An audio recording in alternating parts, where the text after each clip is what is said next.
Welcome to another episode of the Coffee Roaster Warm Up Sessions podcast. Welcome to episode 101. Dude, in Dalmatian. That's right. Dude, Yeah. that's a classic. Wow. That's a 101. Yeah. Dalmatian. Dalmatian. Dalmatian. I think so. That's a great movie, actually. It's been a while. It's a classic. Wow. That's wonderful. It stopped being a classic when someone decided to go 101 and a half. It's true. No, not all sequels. No. idea. That is exactly. Most of the time, sequels suck. Yeah. Most of the time. Parts of the Caribbean, first one was good. All of them just got worse. Repeatedly. Arguable. topic, Okay. Okay. What other sequels? Spider-Man. This So will which be one's very the first one? controversial. The very first one. Which one is that? The one with the OG Peter Parker. What's Like his the name? Tobey Maguire one? Yes. Wasn't there something before that? I don't know. If there was, I was not alive to experience it, and I don't want to. I've watched Into the Metaverse like 5 times this month. Because rain. But it's so good. It's one of my favorites. I don't know. Yeah. But I get it. Tobey Maguire. So good. Big So shout out. So iconic, I man. hope he's a listener of the pod. Wow, that would be incredible. Yeah. But unlike sequels, returning producers are always a good thing. Oh yeah, yep. Just Yep. wanted to confirm. Yep.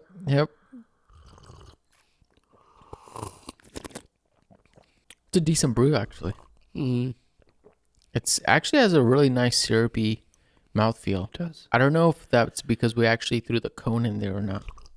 Maybe the conus was it was a win. Yeah. This is nice. It's okay.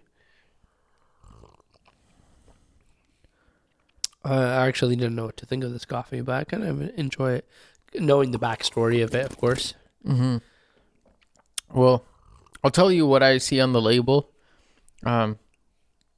It's really it's good. It's just not like the bonkers for me personally, and I admit that I have a specific preference for what I think is bonkers, and what I interpret it as that. So for somebody else, this could be really incredible, and it is like a really solid coffee. It's probably one of the better ones we've had recently on the pod. So this is a coffee from Nemesis Coffee. Nemesis is killer. Probably one of my favorite roasting companies in Canada. Yeah. They're Good. They're just so dialed. Everything. Sourcing, roasting. I'm shocked how small their roastery is. Still doesn't boggles my mind. Yeah. I don't know how they do what they do. But yeah, this is what, a Costa Rica geisha blend or just No. geisha semi-wash process. Yeah. It's not like a bonkers geisha, and we talked about that when I got this as a gift. I don't think this is a coffee that's for sale. I don't think they sell this coffee.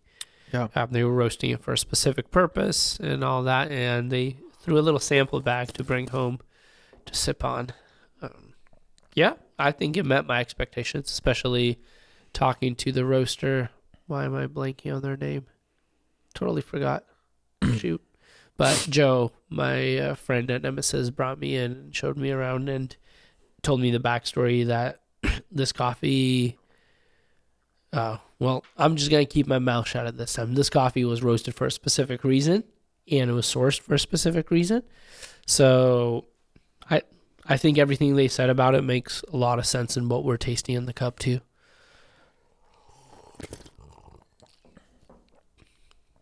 We got probably like intense berry. Yeah. That's a bulk of the sweetness. It has like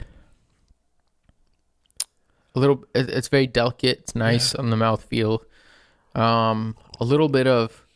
There's some bright acidity, but it's also really sweet. Outside of that berry that's on the forefront, can't quite put my finger on it, but there's something about it that I'm not sure. But there's something about it that is not like a Panamanian geisha. It's a Costa Rican. Right. That's what I mean. It's like, I think I could distinctly pick this out of a cupping as not a Panamanian geisha. Does that make sense?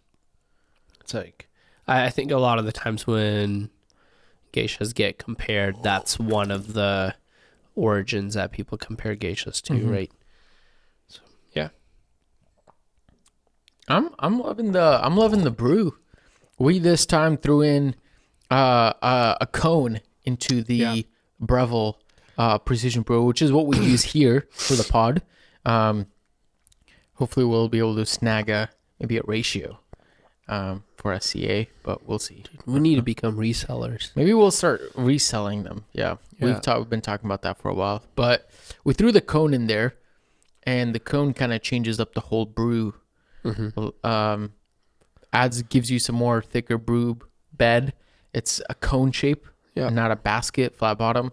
The flat bottom on the Breville Precision Brewer is pretty big. It's a big base. It's deep. It's deep, it's wide. And I bet it could probably brew way more coffee than what we brew for these pods. Yeah. So that's why, I don't know, drinking this, I'm like, maybe we should just completely switch to using that cone attachment. I'm not sure about that. I mean, it's tasty. Yeah, it's good. Unless this is just It's not the same. I don't know. Yeah.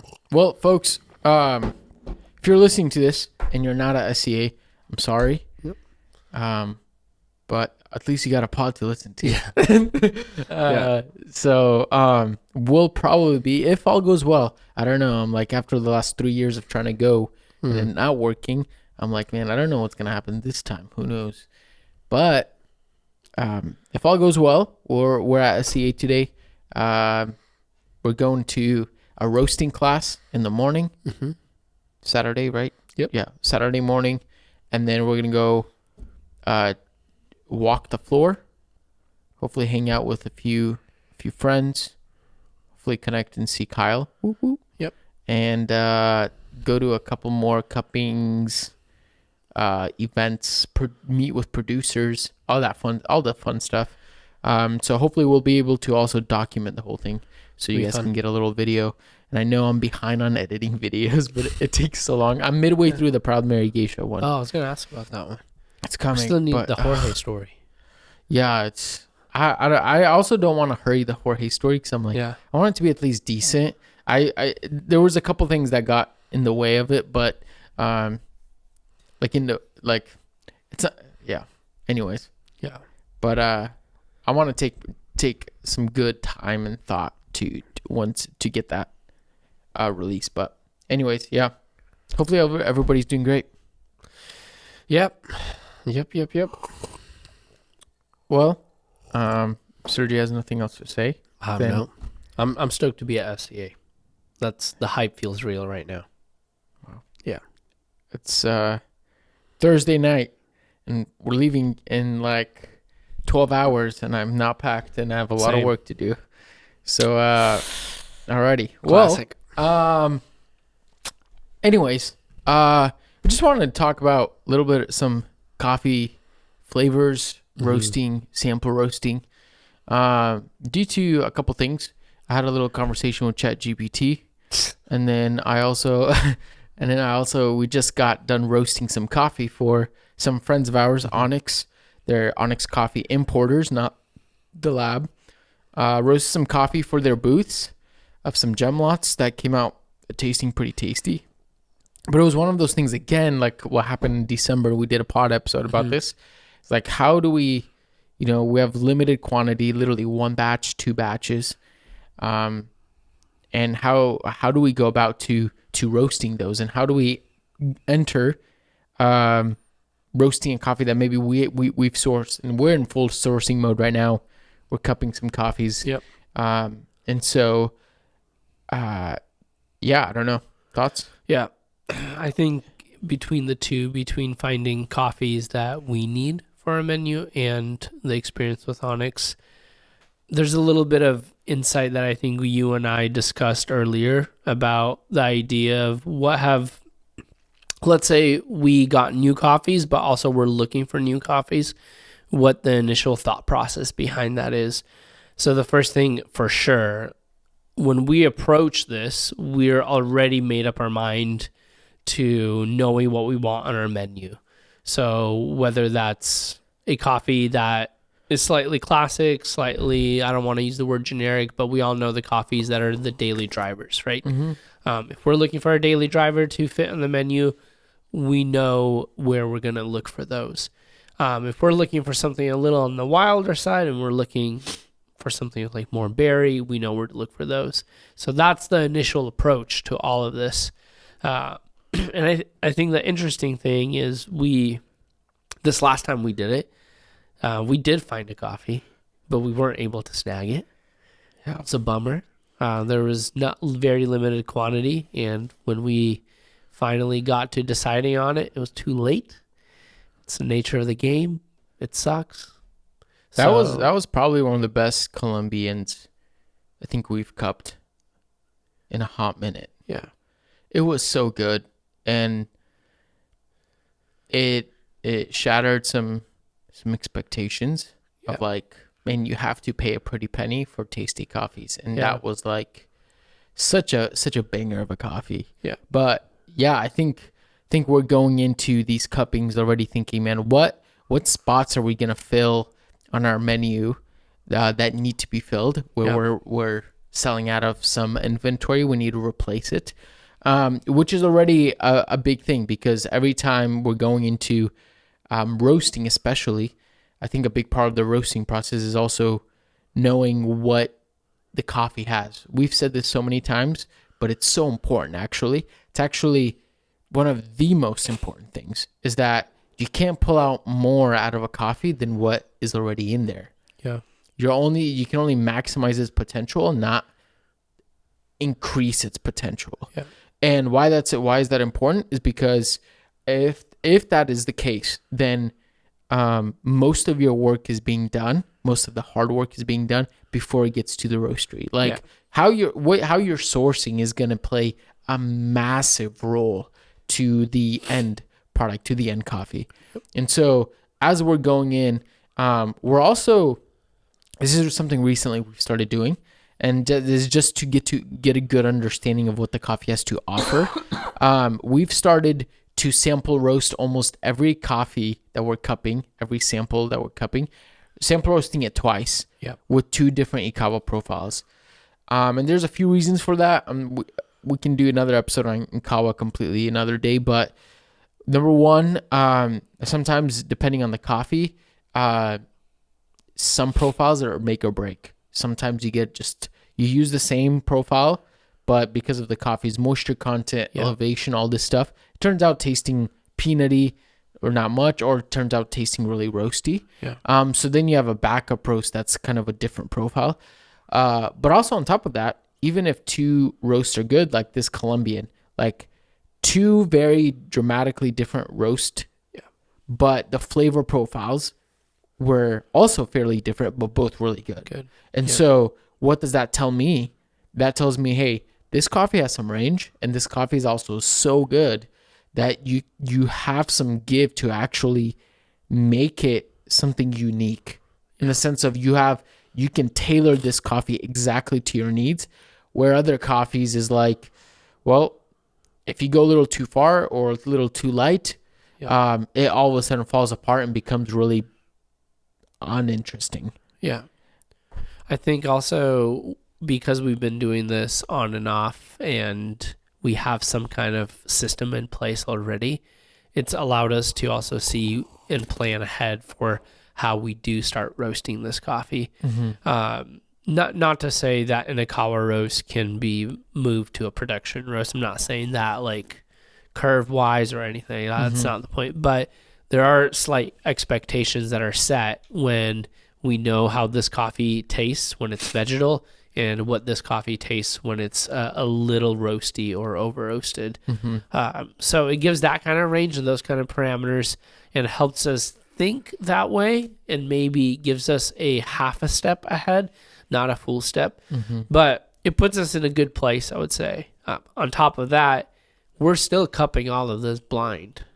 So I think we talk about that all the time, but I want to remind everyone is like we're still preparing this and cupping this as objectively as we can, because we don't want to fool ourselves by assuming that this coffee is going to taste this way because we know this information about it. Yes. Or even a roast that when you're roasting, like the roast numbers that are attached to each coffees, we don't want to assume that just because it was roasted on this profile, it's going to taste better. Yes. And it's also very difficult after having a lot of data and using the system for a while. You can kind of predict like, oh, we kind of like this roasting style more, but that doesn't negate the fact that we just still don't know what the coffee is going to taste like and respond to a different roast. So I feel like what we do really well is we do try to watch our blind spots and make sure we don't make a very easy, common mistake when it comes to either just being like, oh, it could be very easy for us just to say, we'll just roast one sample. We know this roast works. And taste the coffee and be like, that was mediocre. But we trust that maybe roast profile and we made a mistake by accident and now we walked away from a coffee that could have been excellent. So small systems like that have been super helpful in evaluating the green that we're going to buy and then making sure that we're always a half a step or a step ahead of our decision making when it comes to actually preparing the coffee for a production roast. 100%. Which then, once we've selected a coffee and it's at the roastery, we're ready to roast it, I think there are a few kind of indicators that we use for our sample roasts to be able to know where should we lean towards on this roast. Not to say that we can, get it dialed within one roast. The first batch is perfect. That does happen sometimes, like just happened to us recently, which I was like, holy cow, that was incredible. That's a perfect roast. I would not change anything on it. But that doesn't happen actually often. And so sometimes you need a batch or 2 or 3 to get it in the spot. But what you get on your cupping and your sourcing, tasting, that gives you enough sufficient information to be able to get you going in the right direction. So I think you mentioned coffees that are a little bit more approachable, chocolatey, that are supposed to be sweet, big, rich-bodied, that are maybe supposed to kind of be directed a little towards espresso. We don't really have an espresso roast or a filter roast, but coffees that were like, oh, this is a coffee that we can sell to folks to either other cafes or folks just asking to brew coffee at home. We can direct them toward that coffee to be enjoyed on espresso. And so oftentimes those coffees, we know, okay, there's not really a good reason for you to go ultra light on those coffees. Yeah. If it's supposed to be big, chocolatey, round, caramel, plum, stone fruits, then it's actually going to taste better if we push it on the tail end of our kind of roasting system. Right. Actually, this is, I think, something we can even talk about on another episode, but we approach a lot of our coffees actually very similarly, regardless of origin and regardless of everything else, because we've already built a system that kind of gets us in the ballpark straight off of the first roast. But within that system, there's still leeway. There's still like a 4, 5, 6, 5 degree range that we play in, which for those coffees, we know, okay, we want to hit the tail end of that range. Yeah. Coffees, that might be tasty, giving us something different, something fruitier, berry, maybe we're picking up some floral delicates. We know that, hey, maybe we need to pull back. Maybe we need to preserve some of those things. Yeah. Because that's what we're going for. We're going for something that's a little bit more filter roast-esque. But once again, not because we roast, not that we have filter or espresso roasts. Right.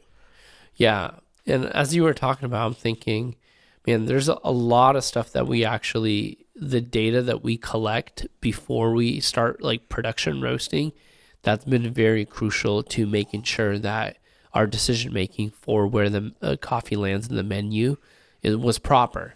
One of the things is there's been certain coffees that absolutely just stick out on a cupping table. Like without a shadow of a doubt, we love this coffee. And I think one of the important things I would want to share with everyone is like, hey, try to jot down as much information as you can about what stuck out to you. Like, why do you absolutely love this coffee? Especially if it's a pre-ship.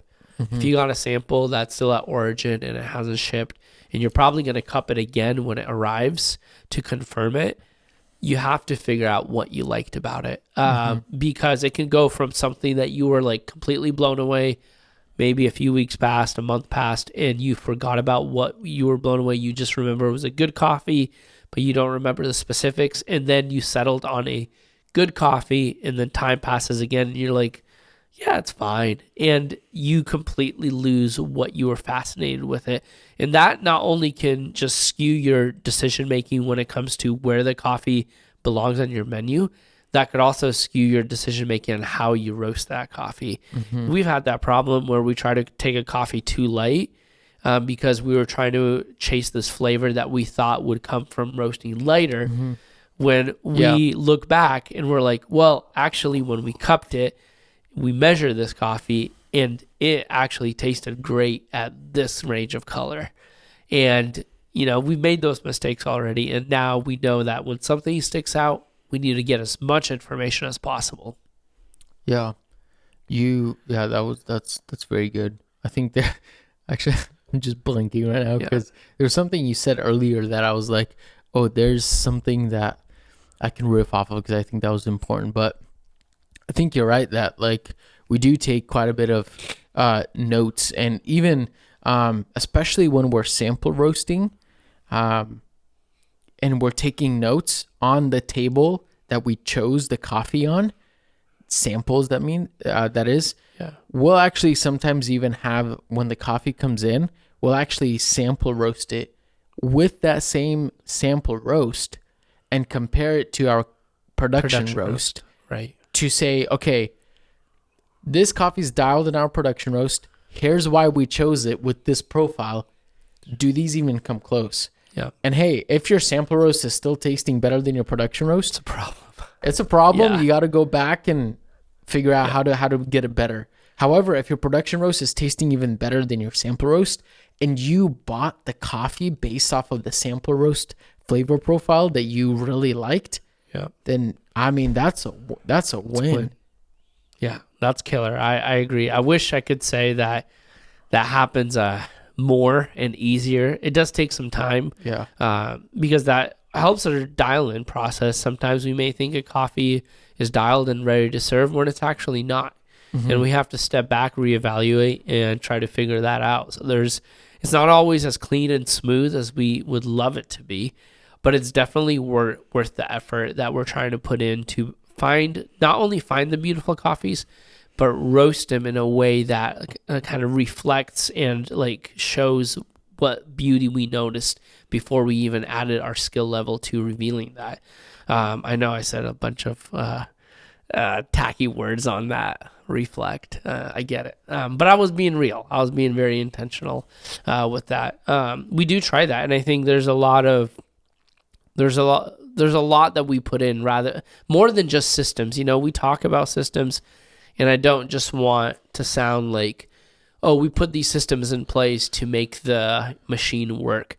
That's not the only thing that we're doing here. Yes, it's important for everything to be in order, but we're also putting these systems in place because we want to make sure that what we're serving is like to the best of our ability.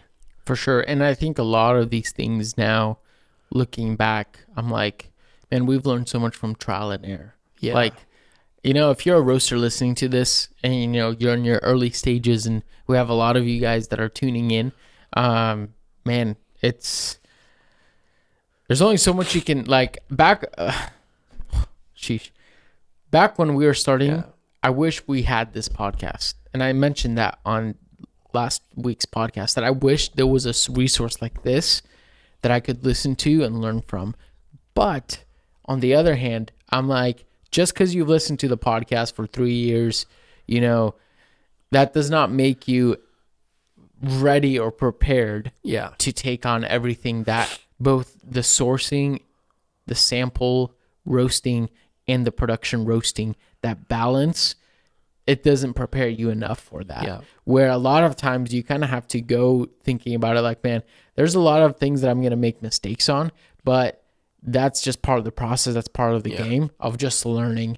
And man, the stuff that we've learned through like firsthand trial and error, it hits. Like you'll learn it really well after a couple, failed iterations. But I think also like back to, what you said about systems, those are things that we've just learned over time that actually optimizes how we roast, how we source, so that at the end of the day, all of you listening to this podcast can get tastier coffees. Yeah. Like at the end of the day, we're trying to foster relationships with producers, but also the other side of this is we're trying to roast and serve the tastiest coffees that we possibly can. Yeah. Despite if it being a geisha or a bourbon or a caturra or whatever it is, we want a maximum unreal experience with these coffees, and having these things in place is how we get there. Yeah. Yeah. I think one of the things that comes to my mind is, I don't know who said this. I'm not going to say their name because I'm probably going to be wrong about that. But the saying that says, if you haven't roasted 1,000 batches, you really don't know what you're doing yet. And I remember when we hit our 1,000th batch, and we were like, are we there yet? Like, did we get it? I don't know, maybe. Yeah. But looking back, and we're well past 1,000, and we're like, oh, we're still personally dialing in. Like, we're still figuring this thing out. And there is some joy in the process of, picking up some fresh green for the first time, being super excited about it, cupping it, and just so much passion is like just comes out on the cupping table because you're exploring these flavors. And then moving forward to where you take all of that passion and you kind of categorize it in these systems. And now you're actually kind of, that machine starts working and starts creating something new, which makes us even more passionate. And that's what you were like just saying, is like, at the end of the day, our ultimate passion is to be like, okay, we want to, foster these relationships with the producer. That means we have to buy more coffee from them and be connected with them relationally. But we also know that if we buy more coffee, we better do it justice so that when folks are drinking it, they're like, yeah, like I want to buy more of this coffee. So then we foster relationships with our folks who are drinking our coffee. So I think with all of that said, that sums up why systems are important, and specifically when we're choosing green coffee, I would say. Yeah. And I mean, like I said in the beginning, is that's a big chunk of being, I think, a great roasting company, is having your green coffee buying dialed, and then figuring out how do you take the delicious green coffee and do your best to keep that something special all the way through into the hands of people with your coffee and with your coffee in their hands. Yeah. At the end of the day, we're just trying to preserve that as much as possible for people to have a great experience. And and so I think that entire process, I still, every time we get new green coffee, it is the most exciting thing ever. Yeah. Like, I wish I could just be hired to just like roast, cup. Once it's dialed in, I just go on to the next coffee because it's just such an exciting like challenge and risk to go through that journey of literally cupping it from the sample roast, taking notes, recording everything that you think about this coffee, the color, where it's tasting great, and then figuring out, man, how do I translate this into a 15, 10, a 6-pound batch on your roaster? Yeah. And for all of us, that's going to be a little different, what that process looks like, how your machine functions. But I think that's actually also what comes with time, what comes with intense note-taking and learning and recording and just dialing in your processes, That's great. I'm like, man, I think we've said a lot of practical stuff in this episode, but also the final thing I would like hammer down is like, systems are not just created or made to be systems. They're there for to be with a purpose, and there's a result for the system. So I would keep that in mind. It's like, hey, you're doing this because you want to find good coffees. You want to produce tasty coffees. You want your folks who are buying your coffee to be like satisfied. So at least for me, that's when I see that, when I look ahead of why I have these systems in place, that brings a lot of purpose to creating these different rituals, from slurping the cup to making sure that all of the notes are blind and all of the nitty gritty details. This podcast was not supposed to be about systems, but that's what it came down to. That's really at the end of the day what it's also really about. Because I think, you're right. How I think those systems are important, and especially once you do them 3, 4, 5, 6 years down the line, you just find a groove.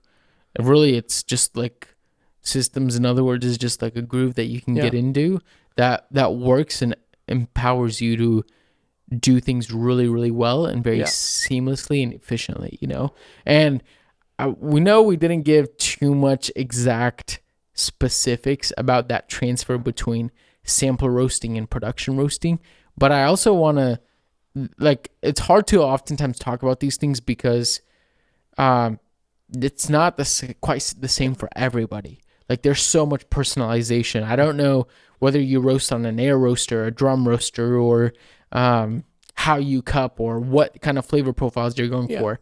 However, if you've had our coffee, if you've been listening to the pod, this should give you a little bit of insight as to how we get to the end result, and giving you like a little glimpse into, man, we take actually what we cup, what we sample, roast, and cup personally through data, through information, and then we translate that as best as we can into our production roasts, and we just compare it all with a lot of note taking.